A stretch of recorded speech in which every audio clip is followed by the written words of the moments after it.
두 번째 영상입니다. 발에 대한 얘기죠. 자, 삼성육부제라고 하는 것, 이거 이제 삼성육부제 이 당나라에서 가져온 체제들이고요. 마찬가지로 고구려 백제 신라 통일신라 때도 나름대로의 그 신하들 중에서 좀 이렇게 원로들이 모여있는 그 정점에 있는 사람들이 있고, 그 아래 이제 기능적으로 분류된 뭐 여러 가지 부처, 요새 말하는 부처 개념들이 있죠. 근데 이게 이미 고구려 백제 신라 통일 신라 발해 이렇게 쭉 넘으면 고려 때는 완벽하게 이제 체제가 그런 식으로 구축이 되는 거고요. 그 다음에 조선 때도 마찬가지고요. 솔직히 지금도 마찬가지죠.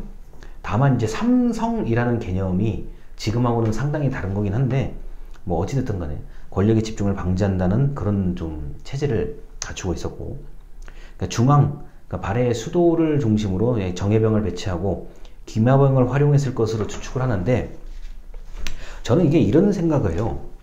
그러니까 왜 정예병이 중앙에 배치되어 있느냐라고 한다면, 그만큼 말을 타고 싸울 수 있는 인력을 중앙에 많이 데리고 있는 게 수도를 좀 보호하는데 안정적일 뿐만 아니라, 만약에 무슨 일이 생기면 기마병을 그곳으로 보내기가 쉽다는 거죠.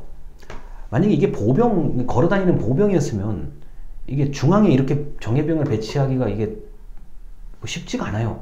만약에 어떤 지방에서 무슨 상황이 벌어지면 거기까지 걸어가고 뛰어가야 되는데 그게 쉽지가 않은 것 같고, 중앙에 이런 기마병을 중심으로 하는 정예병을 배치해서 필요할 때 좀 파견을 보내고 원정을 보내고, 또 만약에 전쟁이 없을 때는 수도 근처에서 좀 이렇게 흔히 말해서 군수물자를 정비하는 그런 차원이 아니었는가 싶습니다. 그리고 이렇게 땅이 넓은 국가는요, 이 땅이 넓은 국가를 운영할 때 가장 중요한 점 중에 하나는 상대방 이 적국이, 흔히 말해서 적국이 이제 수도를 바로 공격하는 경우들이 있어요.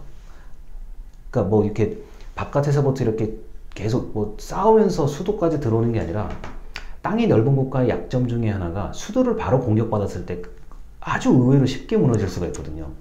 그러다 보니까 정예병을 아마 중앙에 배치한 것 같은데, 아마 제가 지금까지 동서양 역사를 이렇게 뭐 관심 있게 좀 보다 보면은 이게 기습작전이죠. 수도를 바로 공격해서 굉장히 혼란에 빠뜨리는 일들이 있어요. 그래서 기마병, 특히 땅이 넓은 국가에서는 그런 걸 좀 주의해야 되는 거고요. 뭐 멸망에 관한 다양한 추측들이 있죠. 뭐 백두산 화산이 터져서 발해가 한꺼번에 그냥 망했다라는 얘기부터 별의별 얘기들이 다 있는데요. 이것도 마찬가지로 이제 남북한이 통일돼서 이 역사적인 사료나 뭐 발굴을 많이 하다 보면 나타나지 않을까 싶어요. 지금은 워낙 장비가 좋기 때문에 이게 뭐 예를 들어서 땅을 좀 파다 보면 화산재가 있는지 없는지도 검출이 될 거란 말이에요.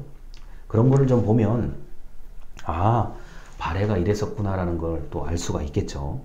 자, 그래서 이제 어차피 우리가 이제 행정사를 계속 공부하다 보면은 이 관직에 대해서 얘기를 할 수밖에 없는 건데요. 이때까지 뭐 고려 전까지는 일단 나름대로의 분업, 나름대로의 중앙과 지방, 그 다음에 항상 어떤 걸 대비해야 돼요? 전쟁을 대비해야 되기 때문에 준군사적 체제라고 보는 게 저는 틀림이 없다고 봐요. 왜냐면 뭐 누구라도 침략을 한다 그러면 나가서 싸워야 되는 게 맞는 거기 때문에. 그리고 서양의 다른 나라는 안 그렇습니다. 똑같죠. 준군사적 집단이라는 점에서 점을 이 발해사까지 아시면 되겠습니다. 일단 오늘은 뭐 추석 연휴주이기 때문에 수업을 제가 좀 짧게 하려고 하고요. 여기까지 해서 일단 발해사를 마치는 거고, 그 다음 주 영상부터 이제 본격적으로 고려에 대한 얘기를 할 텐데, 고려는 의외로 논문이 많아요. 학술 논문이 많기 때문에 논문을 읽는 법을 말씀을 드리면서 고려를 좀 설명을 해 드리겠습니다. 자, 일단 여기까지 영상 보시고 다음 마지막 영상으로 넘어가겠습니다. 감사합니다.